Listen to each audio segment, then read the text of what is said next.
Okay, welcome to part 3 of our presentation. Is premillennialism true or false? I'm William Bell, and visit us at www.allthingsfulfilled.com. Now, in the Bible view of the end, we have the death of Christ, then his ascension. Now, from his ascension all the way to judgment, we have the millennium. This is the 1,000 years millennium, and it is a figurative reign. During this time, as we studied before, Christ reigns in heaven till all enemies are put under his feet. The last enemy that would be destroyed is death, Acts 3:20 through 21, and also 1 Corinthians 15, verses 25 through 26.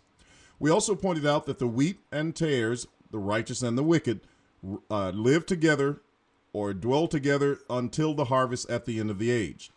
Now, at the end of the age, we have the judgment. This is the time of the Battle of Armageddon, which is at the end of the millennium. Christ comes at the end of the age. Death, Hades, Satan, the beast, and the false prophet are all cast into the lake of fire, and then he reigns in the eternal kingdom. This is the biblical view. There is no pre-end of the age rapture to separate the righteous from the wicked. They both continue together until the harvest. Now, is the millennium a literal 1,000 years? Consider, the saints lived and reigned with Christ 1,000 years. If the reign is a literal 1,000 years, then so is the living, for they lived and reigned with Christ 1,000 years. Do premillennialists believe the wicked will live a literal 1,000 years in the millennium? Do they believe the righteous will live a literal 1,000 years? The living is as long as the reigning. If the reigning is literal, the living is literal. Thus, the people in the millennium will not die for a literal 1,000 years. Is the millennium about to begin? In Revelation, the millennium was about to end. John saw things which were shortly to come to pass, and said that the time had drawn near. Revelation 1, verses 1 through 3. Paul taught that the God of peace would crush Satan under your feet shortly. And we know that Satan is destroyed, and when he is destroyed, it is at the end of the millennium. Even the devil knew that he had a short time when Revelation was written, Revelation 12 and verse 12. Therefore, the millennium was ending when John wrote the book of Revelation. The millennium ends at the end of the age and coming of Christ. Christ promised to come at the end of the age, Matthew 24 and verse 3. The coming at the end of the age is in connection with the destruction of the Jewish temple. This is when all things written would be fulfilled, according to Luke 21, verses 20 through 22.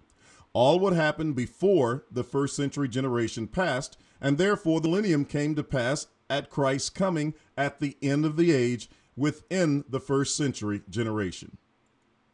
In summary, there is no rapture before the end of the age. Premillennialism has it wrong. Both the righteous and the wicked, that is the tares and the wheat, remain together until the harvest at the end of the age. The wicked are removed first and burned, then the righteous shine in the kingdom. Again, premillennialism has it backwards. Christ reigns in heaven during the millennium and not on earth, according to Acts 3, verses 20 through 21, and 1 Corinthians 15, 25 through 26. Premillennialism has it backwards. The millennium comes before Christ's return and not after. Again, premillennialism has it backwards. The millennium is figurative. It is a symbol or a sign of Christ's perfect reign in defeat of all his enemies where he reigns from heaven. Premillennialism makes a symbol literal and teaches a false doctrine by saying that Christ would reign in the millennium on earth. So our conclusion is Christ returned in AD 70 before the first century generation passed away. Matthew 24, verse 3, and also verse 34.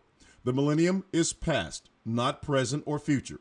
Therefore, there is no future millennium, no future rapture, and no future coming of Christ. We encourage you to visit us at www.allthingsfulfilled.com. And remember to send us your questions or comments. Thank you for listening.